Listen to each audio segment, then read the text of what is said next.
Welcome to the Trail Foundation State of the Trail. My name is Ryan Coaxum, and I'm a new board member with the Trail Foundation. I'm happy to be a part of an organization that works to protect, enhance, and connect the Butler Trail for the benefit for all. This gem of our city is open to anyone and used by everyone. It is a major contributor to the quality of life in Austin and a boom for tourism, economic development, transportation, and its users' health and wellness. We're excited to share with all our partners, supporters, and community members what's been going on in the world of the Trail Foundation, what the trail has come to mean to our city, and what we can look forward to in the coming year. Thank you to everybody that supports the Trail Foundation.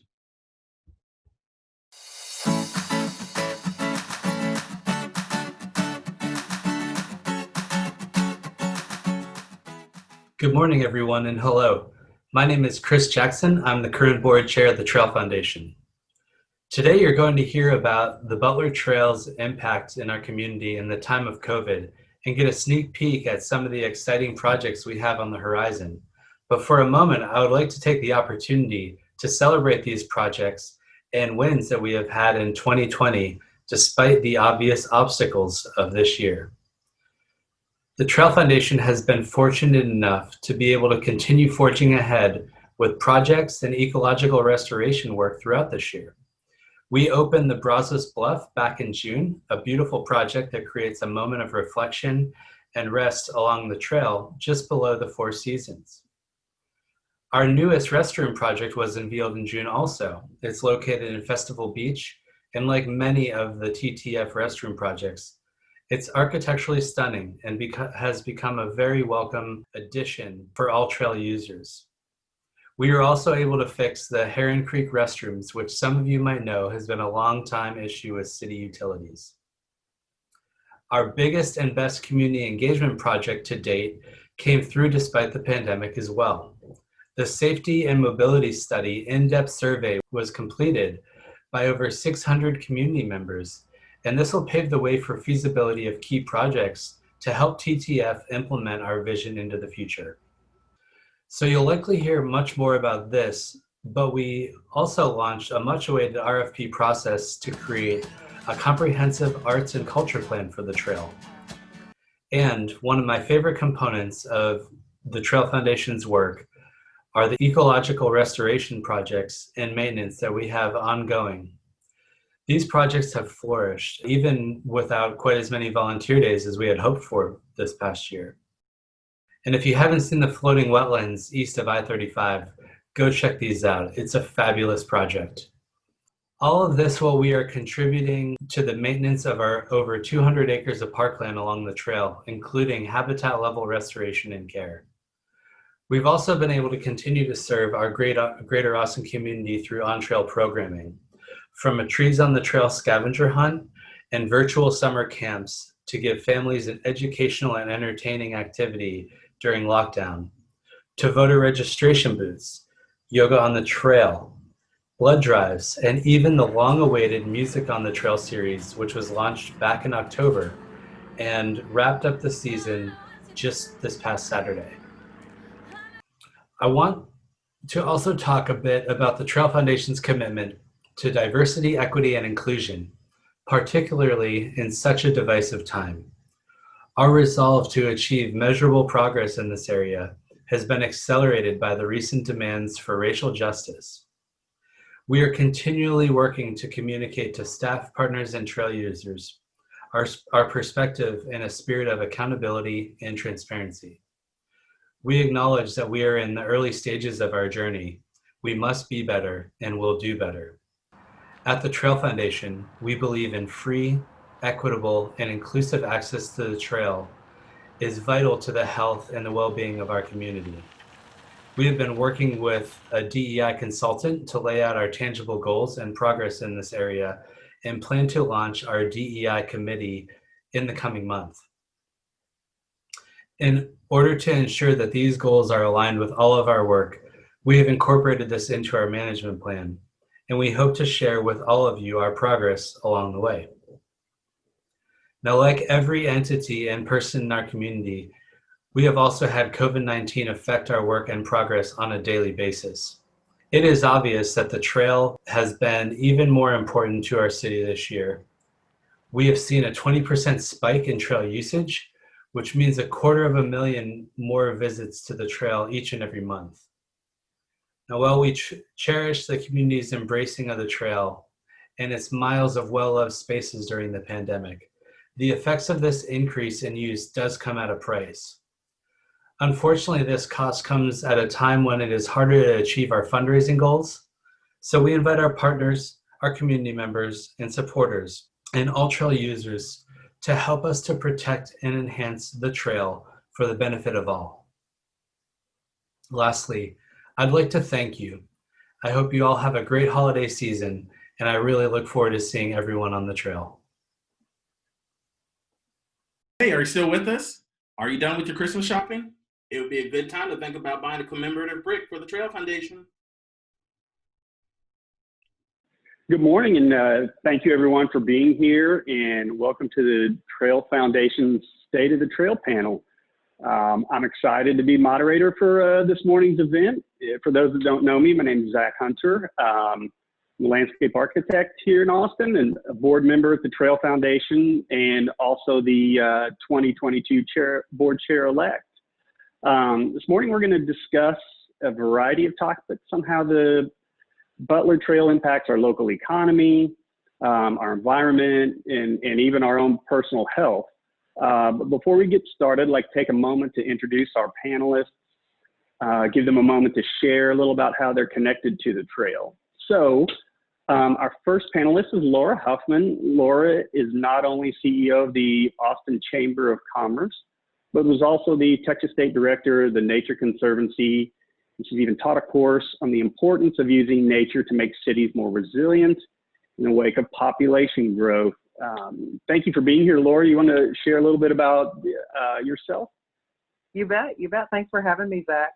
The Trail Foundation is one of my favorite nonprofits in Austin, and it's because, from my standpoint, and I'm a native Austinite, so I've been here a little while, and the trail has just been an integral part of my life since I was growing up.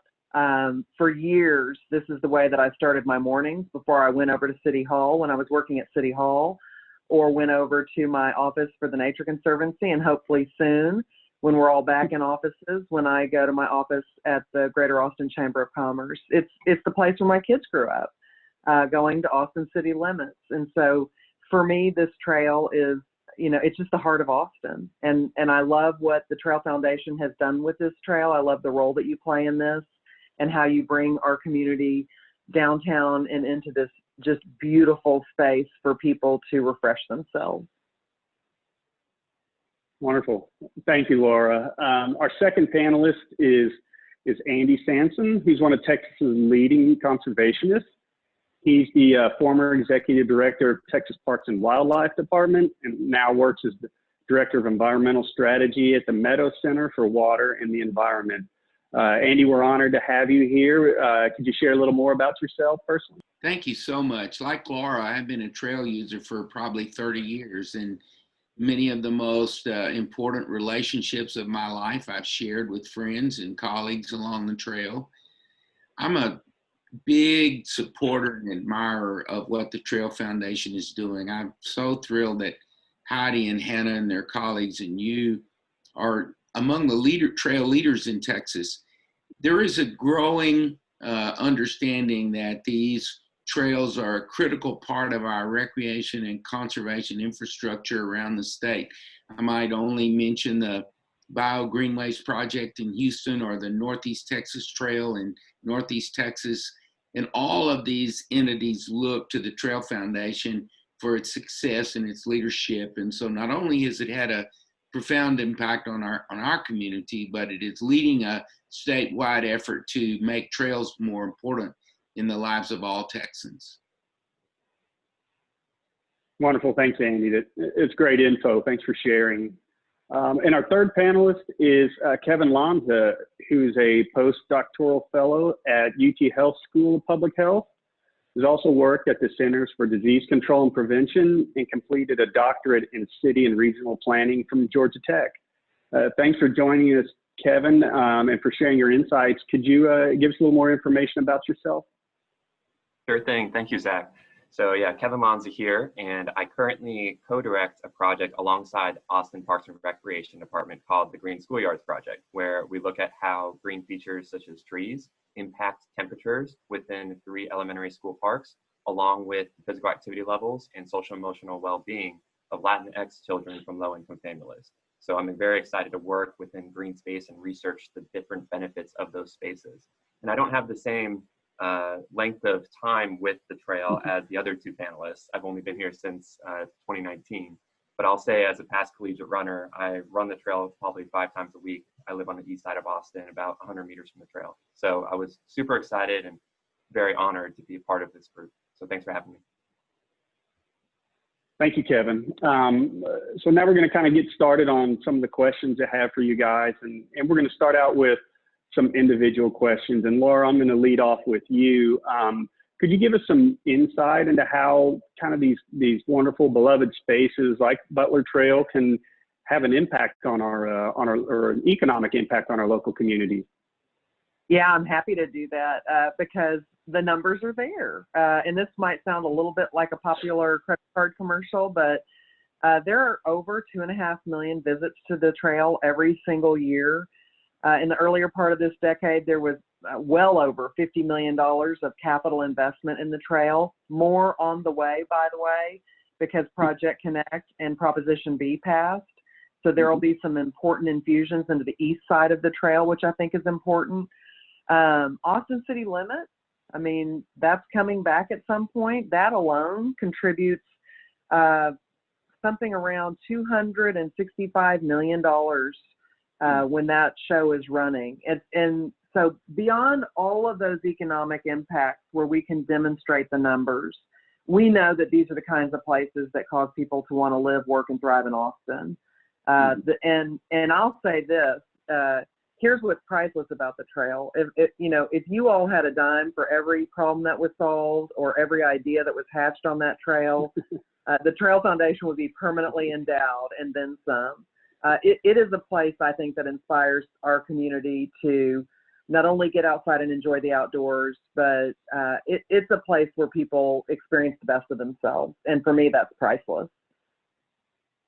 Yeah, for sure. Great points there. Definitely ones that I could agree with and understand, especially raising kids in Austin and their experiences with the trail. So, all right, Andy, I'm going to put you on the spot a little bit. Can you give us some insight, speak to us a little bit about the importance of urban conservation work in regards to water quality, ecology, and just the accommodation of recreational spaces?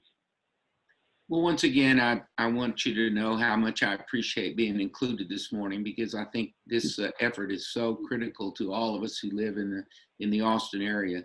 I think the most obvious thing is that urban means that's where most of the people in Texas live today.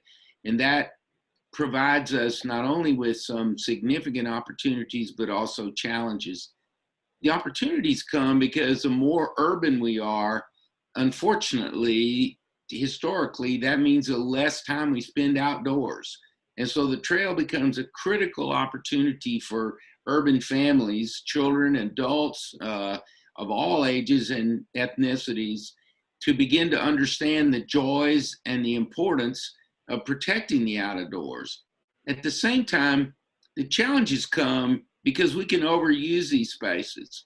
There's a tremendous surge in the use of the outdoors that has come out of this pandemic.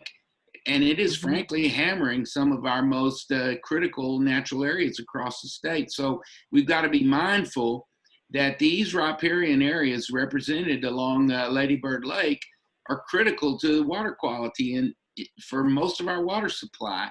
If we do not protect the ecology and the ecosystems along the shores of Lady Bird Lake, then we jeopardize our water supply for the city of Austin. So it's interesting. I mean, there's a dilemma there between providing a sensational opportunity for people to connect with the outdoors, but at the same time being proper stewards of those resources so that they'll be there for everyone's enjoyment, but also protect our critical ecosystem and water supplies. Great. That's good information, Andy. Great. Thanks for sharing. And it segues, really kind of into what, Kevin, I've got for you. Obviously all of us kind of cooped up at home for several months, and then, people starting to venture back out onto the trail and excess uses. And so kind of as our health expert on the panel, could you share with us the importance of amenities like the Butler Trail just on our mental and physical health of the community, and what do you see as the value of the trail as a health resource during COVID-19?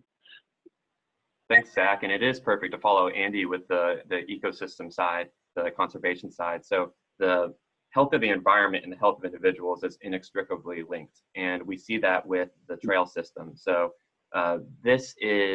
it goes beyond, in terms of the physical and mental health benefits, the simple linear path, but also the surrounding green space that's provided with the trail. And so connection with nature and experiencing nature, both for children and adults, has true and tried evidence-based benefit to physical and mental health. So in terms of mental health, we see the literature shows there's a reduction in stress, in anxiety, in lower levels of depression, lower levels of blood pressure, all from being in nature and experiencing nature. And we also see it in children specifically. They have more creative thoughts in nature, as well as higher levels of concentration, reduction in attention deficit disorder, as well as they take these connections with nature made as children into adulthood. So they see that they then later become environmental stewards, and that's very important. In terms of physical health, you have not only the walking, biking, running, hiking along the trail itself for physical activity, but you also have the services nearby, such as the lake and the river, where you can go kayaking and fishing, and also just other programming, such as community gardens, which is healthy food, but also a chance for physical activity. So in a way, by having this trail, you're having, I would consider not an amenity, but more of an essential service for public health within an urban community. That's great. Yeah, exactly right. So I'm going to switch a little bit of gear. I do have another question for you, Kevin. Could you give us like a little bit of an overview based on your research and your background about like how the Butler Trail can mitigate climate change? Give us a little insight on that. I'd love to. So with climate change, I think the trail relates to climate change in two ways, in terms of climate change mitigation as well as climate change adaptation. It provides both.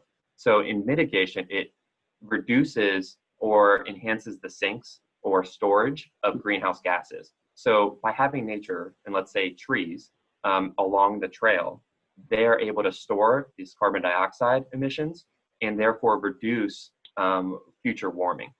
And then the second is climate change adaptation. And that is us adjusting to the environmental impacts from climate change, such as rising temperatures, such as more variable rain events, along with more intense rain events. And Austin is located in what's called Flash Flood Alley.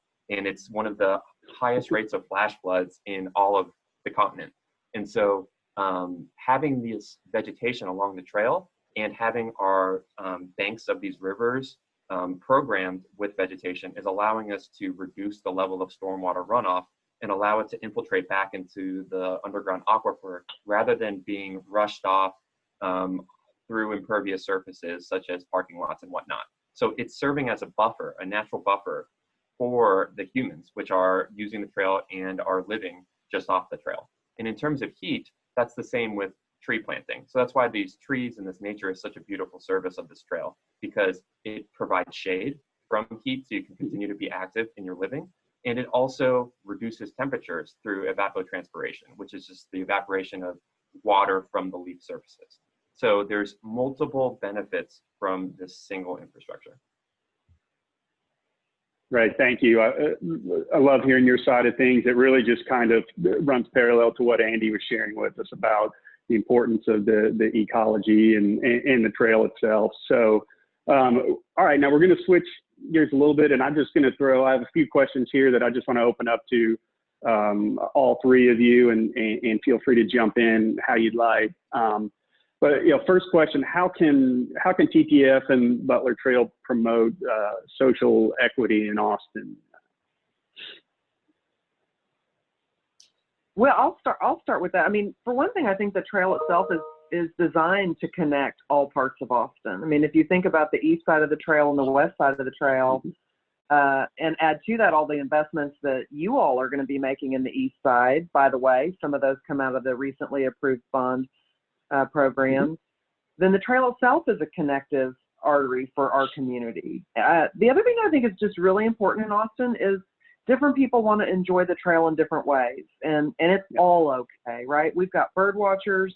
We do have people that want to run the 10-mile loop. We've got tons of walkers, but we also have, you know, families all over Fiesta Beach Park spending half or whole Saturdays and Sundays out there and, you know, enjoying a barbecue and enjoying their families. And I think the trail itself is set up to promote a lot of different ways to enjoy it.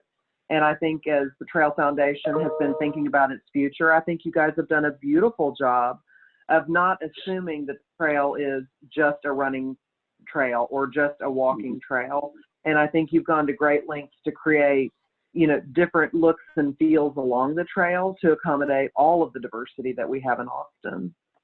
You know, I always hate to follow Laura, who's one of the most articulate of all of my colleagues.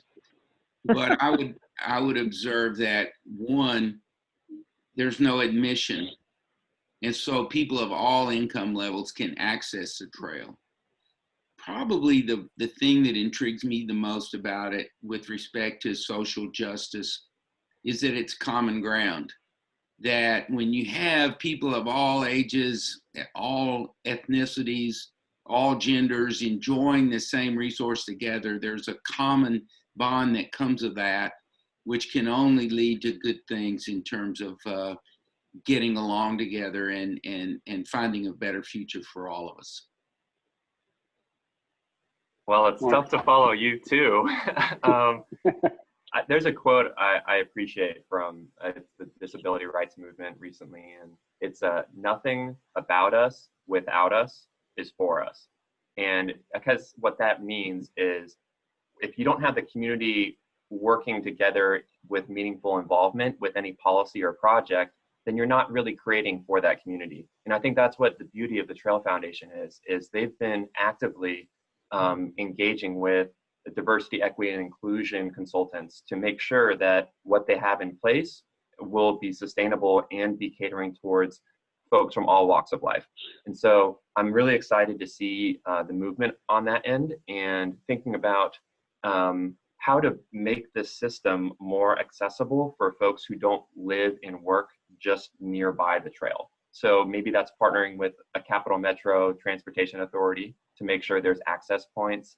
And then just making sure there's that engagement with the community to make sure they're involved. And then the last piece would be preventing against ecological gentrification, which is when if the area becomes nicer in terms of an amenity like a green space, then it may bring in higher income folks and may displace folks of lower incomes.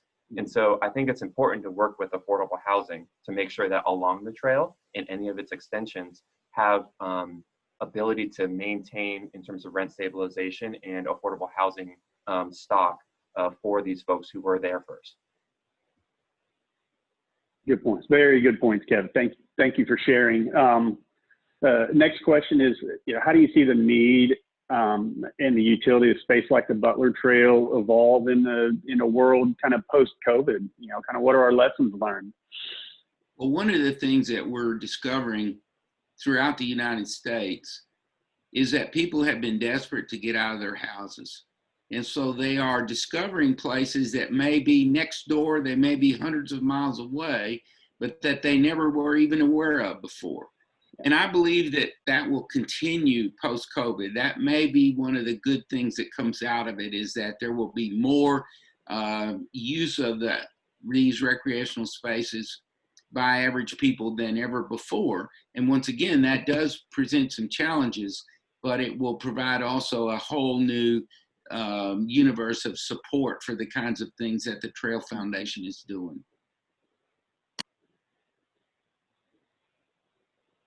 Yeah, I'll just, add emphasis to what Andy said. I think one of the big opportunities for Austin is, how do we emerge out of this pandemic with real lessons learned, right? How do we come out of this more resilient, more thoughtful, wiser? And there are a lot of lessons to be learned about things like broadband and daycare, but there are also lessons to be learned and carried forward around that connection to the outdoors. I mean, if you drive around Austin, it is totally common now to see whole families out at all times of day walking around. You know, people have learned how to cook again. And I think, some of those basic, just returning to the basic elements of living well is really an opportunity for us to be thoughtful about the trail and to make sure that has such broad and deep access that it really is everyone's amenity in Austin. You don't have to live near there. You don't have to work near there. But that's a place that belongs to all of us. But I think that, if we emerge with some thoughtfulness around that, I think that would be a big win for a funky year. Great. You'll have to speak for yourself there, Laura, about learning how to cook. I did not during the pandemic, but I'll say, I think the numbers are there, just as I think Laura mentioned earlier, in terms of, I think Heidi Anderson mentioned that the trail use increased by about 20% during the pandemic versus previous years. And so that shows this interest in using this outdoor space, which they think is safe and is a place of health. And so I think in future years, what have we learned from this pandemic time? It's how essential this programming is, and how can we further that programming to make sense in a pandemic and even outside a pandemic. And so the exciting thing in terms of research is I know there are some electronic trail counters at specific places along the trail that can then identify the usage of the trail throughout the years. And so we can see when we add our different programming onto the trail, its use. And so I think that's really exciting to understand evidence-based solutions on the trail. Yeah, I know very specifically that, it's kind of forced. My kids, that's their choice when, during COVID, it was like, well, hey, there's such a variety of places to go down there. So anytime I ask, let's get outside, let's go do something, the trail was always the easy choice and the default for them because there was so much to do. But I do have to agree with you, Andy. It has also opened, my family as well, of new places. Like what are the new places within, driving distance that's short that, we can go get out into nature and kind of go see and recognize these spots. So everybody, great answers there. And then lastly, this is kind of loaded and extremely broad, but what are your hopes for the future of the Butler Trail and the Trail Foundation?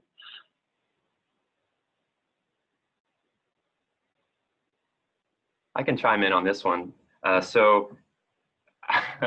mean, I think it's already doing a great job, but let's keep that energy moving, right? And so there's already been some work on environmental education. And I think that's really interesting to me in terms of when I was a kid growing up in Florida, I had aquariums all around me and you see all the different signage. And that to me was so exciting to link that with what I'm visualizing. And so if we have programming such as erosion control against flooding or tree plantings specific for heat island mitigation, then maybe some signage around there just to educate the folks what they're seeing, what they're viewing, and maybe even the history of the space. And I know there already are signage out there on the trail. And then the last thing I can think of now is the inclusion of public art. And so I know that is a current project that the Trail Foundation is working on. And so the idea of functional public art to me is super interesting. And that's art that has a purpose beyond the aesthetics and the beauty and the engagement. And so that could be reducing temperatures through art, like a shade structure or the reflectivity of the material being used. And so this is becoming very now. And so I think Austin is ready to be on the cutting edge with this. Good. A couple of thoughts for you guys. One, my hope to the Trail Foundation, and I think you guys have done a beautiful job of living into your mission. I served on the board years ago. I've always loved the organization and what it stands for.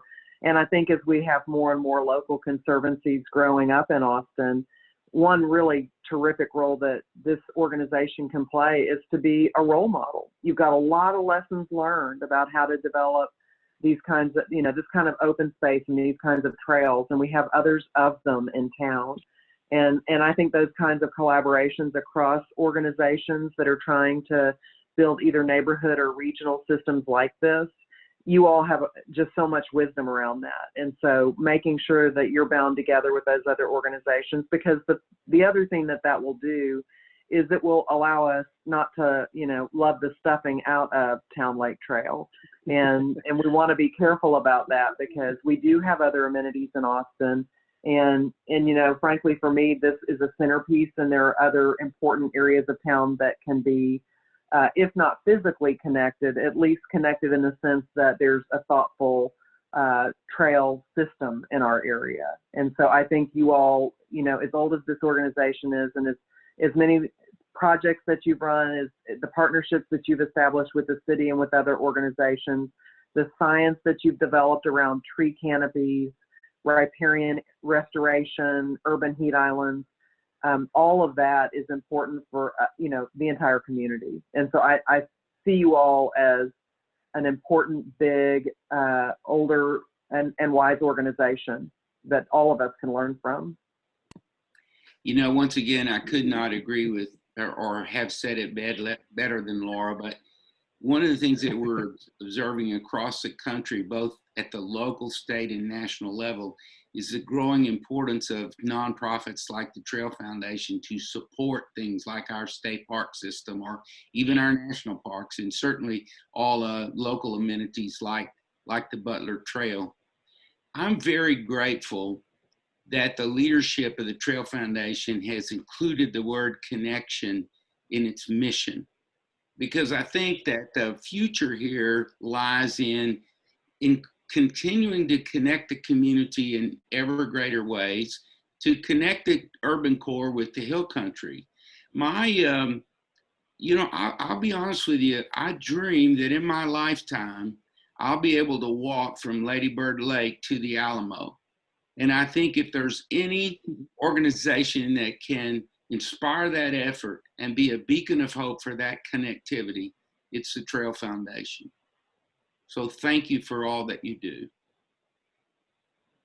Thank you, Annie. Well said by all of you. So those are all the questions kind of we had for the panel. I'd like to thank the three of you for taking time this morning to do this for us and really provide insight from a variety of different perspectives. Probably some things that hopefully folks on here didn't think of, or some initiatives that they do know. So thank you guys, and thank you everyone for being a part of this panel.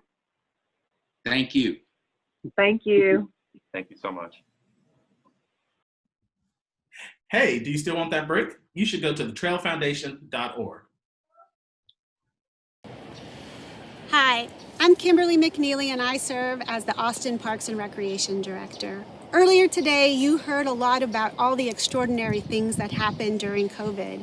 I'm here because I'm so excited about all the extraordinary things that the Austin Parks Department and the Trail Foundation are going to do in the future. Our partnership is going to take the trail to brand new heights. There'll be more opportunities, better amenities, opportunities for better access, and just an overall better experience on the trail when we're able to solidify this relationship. You may know partnerships in the Parks Department and Parks Departments across the world are a best practice. The Urban Land Institute even let us know how we can make a partnership that will be lasting and beneficial to all of Austin. I'm excited to be able to work with the Trail Foundation to enter into a relationship that will perhaps take over maintenance and operations in a very gradual, incremental, and appropriate way that all of us will be able to enjoy. Thank you, Trail Foundation, for being such an extraordinary partner, and thank you for being willing to work with the Austin Parks Department. Good morning, I'm Leah Bojo, Chair-elect of the Trail Foundation's Board of Directors. I'm excited to tell you about the projects that we have coming up this year, starting with the Holly Power Plant. We're excited to partner with the Parks Department on the revitalization of the power plant site.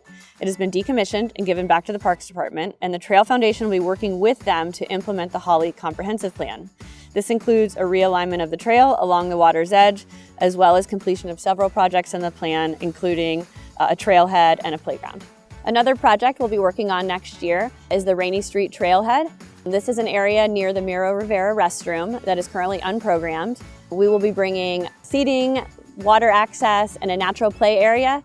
As we all know, this part of the Rainy Street district has really come alive in the last few years, and we're very excited to bring this particular space alive with it. Another project that we're excited to get started on this year is the Butler Shores exercise equipment. We will be refurbishing existing exercise equipment in the area across from Zach Scott Theater. This will include seating area, equipment, and the trail's first chilled water fountain. And Love Tito's is offering us a dollar for dollar match on this project, so we can't wait to get it completed. A project that we're in the middle of right now is the Safety and Mobility Study. We are very pleased to be partnering with the Parks Department and the Public Works Department on this important study. It may not sound that exciting, but it's actually the largest community response we've gotten so far on a project. The goal of this project is to inform our priority list so that we can make sure that as we're building out the trail and building improvements, we're keeping all our users safe. This is particularly important because as we all know, the number of users on the trail is growing every day. Another project that the Trail Foundation is working on is an Arts and Culture Comprehensive Plan. The idea here is to look for tools and hear input from the community on ways to incorporate the culture and history of the trail into potential art on the trail. This would be a way to entice new users to the trail and also to expose some of our existing users to art that they may not normally be exposed to. And last but certainly not least, the Trail Foundation is very proud to be working with the Parks Department on a memorandum of agreement that will allow us to take more responsibility and provide more resources on the trail and the 200 acres upon which the trail sits. This will be a phased approach, and we hope to sign this agreement in 2021 to begin the phasing, and it will certainly require much more capacity from the Trail Foundation. Good morning. I'm Heidi Anderson, CEO of the Trail Foundation. Thanks for being here with us. 2020 has been a unique experience, to say the least. When this year started, none of us knew what to expect. But while there have been many challenges, there have also been many silver linings. Somehow, miraculously, we've been able to pull off the few infrastructure projects we had slated for this year, and our conservation work has only grown. Our relationship with the Parks Department has strengthened while we work together regularly over these past few months to come up with creative and new ways to keep our trail users safe. And right here where I stand at Longhorn Dam, we have the exciting news that Prop B has passed, and the wishbone solution to keep our pedestrians and cyclists safe in this space is coming to us now in the next few years. So thank you for supporting Prop B. We have learned new and unique and creative ways to think outside the box, and really, we will never be the same. As we prepare now to enter into the new year, our goals remain the same: to enter into a formalized agreement with the Parks and Recreation Department to slowly transfer the operations and maintenance of the trail and the 200 acres of parkland on which it sits over to TTF from the Parks Department. We are excited about this big step, and it is a big step, but it's one that will take a lot of support and generosity from our community. While we take on more responsibility, we will have to grow our capacity and membership at the same time, and that's where you come in. We're working hard to manage this space so that it is here for not just us today, but generations to come. And if you love the trail as much as we do, and we know you do, please step up and join us. Maybe you've already made a gift this year, or maybe you're just feeling inspired, but we encourage you today to click the donate button or visit our website at www.thetrailfoundation.org and make a year-end gift to help us move forward. This trail means everything to Austin. It's part of what makes this place special. We know you love it, we love it. We hope you'll help us. Thank you again for being with us this morning, and we'll see you on the trail.